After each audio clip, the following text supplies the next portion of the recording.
दोस्तों नमस्कार, मैं कुशल कुमार आपके अपने चैनल पर स्वागत करता हूं। दोस्तों हम इस वीडियो में आज बात करेंगे भारत की जो प्रमुख क्रांतियां हुई हैं, खाद्यान्न से संबंधित जो कृषि क्षेत्र में या अलग अलग क्षेत्र में जो क्रांति हुई उनके बारे में बात करेंगे।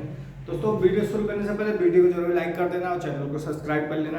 दोस्तों ये जो क्रांतियाँ हैं इनके बारे में बात करने से पहले आपको बता दूँ कि किसी न किसी एग्जाम में, हर एग्जाम में लगभग एक न एक क्रांति के बारे में जरूर पूछा जाता है। वो आपके साथ में बताऊंगा सबसे ज़्यादा कौन सी क्रांति के बारे में पूछा जाता है। दोस्तों ये जरूर याद कर लेना है क्रांतियों के बारे में, क्रांतियाँ भारत की मिट्टियों के बारे में और भारत के जो कृषि क्षेत्र से संबंधित या किसी भी क्षेत्र से संबंधित जो क्रांति हुई उनके बारे में बात एग्जाम में काफ़ी बार पूछा जाता है।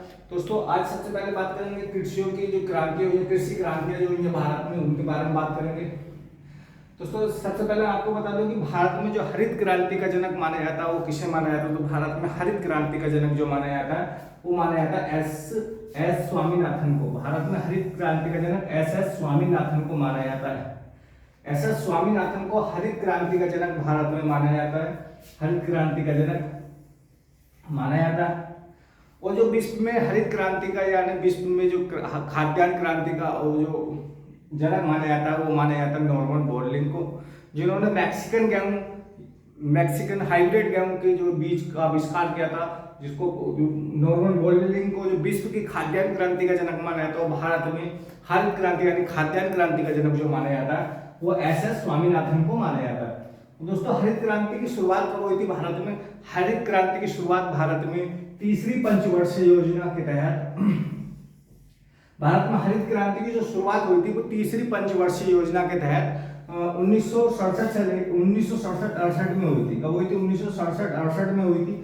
1967-68 में हुई थी। और एस स्वामीनाथन भारतीय हरित क्रांति के जनक है।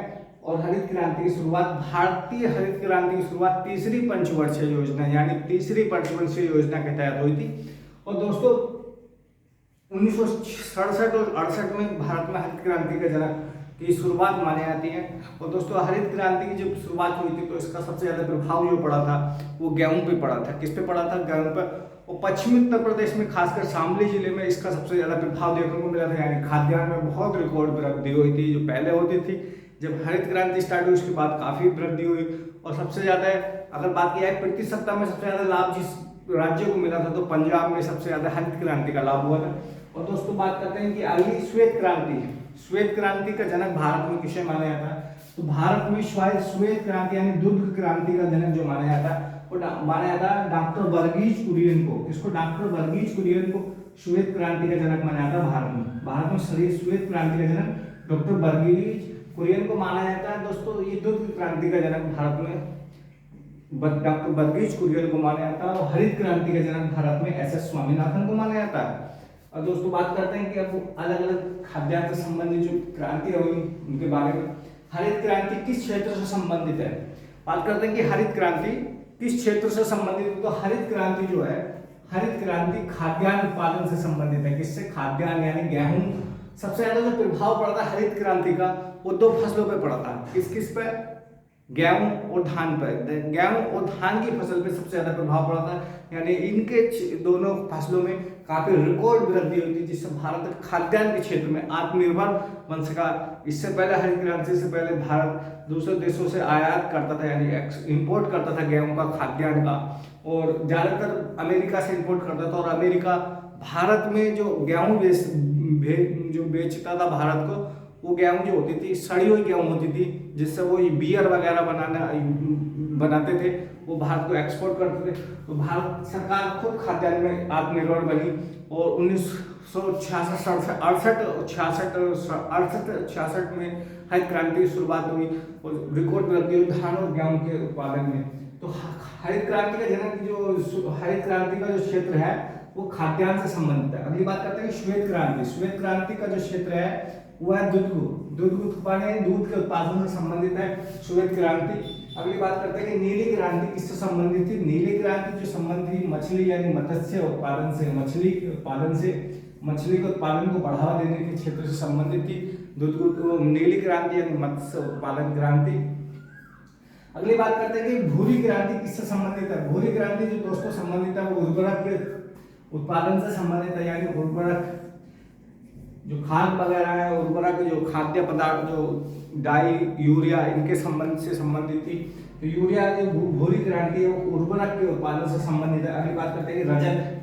ये रजत क्रांति किससे संबंधित है? तो रजत क्रांति अंडे के उत्पादन से संबंधित है। किससे? अंडे के सिल्वर, ये सिल्वर क्रांति भी बोला जाता है इसको। रजत क्रांति या सिल्वर क्रांति जो संबंधित है वो अंडे के उत्पादन से संबंधित है। यानी इनके हर चीज में रिकॉर्ड वृद्धि करने का, यानी वृद्धि से संबंधित ही है सारी है। अगली बात करते हैं कि पीली क्रांति किससे संबंधित है? पीली क्रांति किससे संबंधित है दोस्तों? पीली क्रांति तिलहन के उत्पादन से संबंधित है। तिलहन के उत्पादन से संबंधित है। और दोस्तों बात करते हैं कृष्ण क्रांति, यानी धूसर यानी श्वेत श्याम क्रांति भी बोला जाता है इसको। कृष्ण क्रांति या धूसर क्रांति भी बोला जाता है। तो ये किससे संबंधित है? बायोडीजल के उत्पादन से संबंधित है। किसके? बायोडीजल के उत्पादन से संबंधित है। बायोडीजल में यानी जेट्रोफा वगैरह, जो जेट्रोफा का एक फल होता है, जो पेड़ होता है, उसके फल से बायोडीजल के उत्पादन को बढ़ावा देना कृष्ण क्रांति या धूसर क्रांति। अगली बात करते हैं कि लाल क्रांति किससे संबंधित है? तो लाल क्रांति दोस्तों टमाटर के उत्पादन से तथा मांस के उत्पादन से संबंधित है। मांस के उत्पादन, टमाटर के उत्पादन से संबंधित है लाल क्रांति।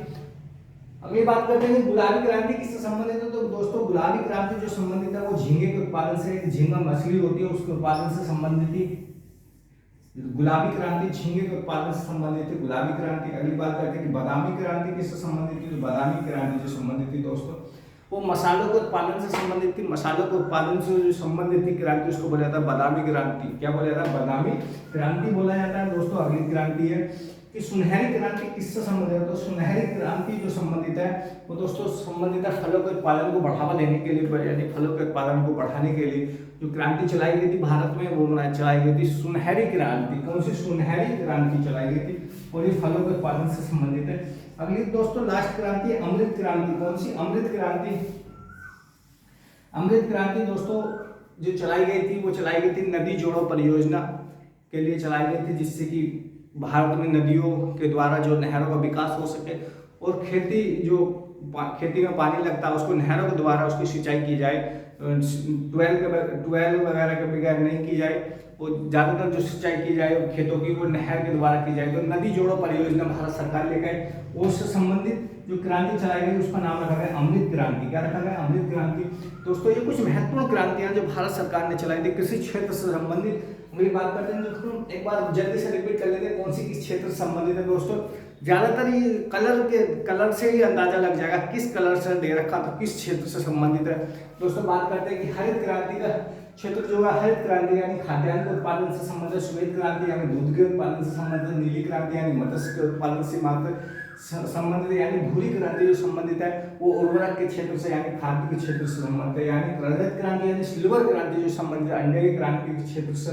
पीली क्रांति तिलहन जो तिल वगैरह जो होते हैं इनके संबंध से संबंधित। कृष्ण क्रांति या दूसरी क्रांति जो संबंधित है बायोडीजल से संबंधित है। लाल क्रांति जो संबंधित है दोस्तों, लाल क्रांति टमाटर या मांस के उत्पादन से संबंधित है। गुलाबी क्रांति जो संबंधित है वो झींगा या मछली के उत्पादन से संबंधित है, झींगा मछली के। यानी बादामी क्रांति जो संबंधित है वो मसाले के उत्पादन से संबंधित है। अगली बात करते हैं सुनहरी क्रांति किससे संबंधित है? सुनहरी क्रांति फलों के उत्पादन से संबंधित है। और अगली बात करते हैं कि अमृत क्रांति किससे संबंधित है? अमृत जोड़ो क्रांति जो नदियों के जोड़ों के उत्पादन से संबंधित है। नदी जोड़ो परियोजना। भारत में हरित क्रांति का जन्म माना जाता है डॉक्टर एस.एस. स्वामीनाथन को। भारत में श्वेत क्रांति का जन्म माना जाता है डॉक्टर वर्गीज कुरियन को।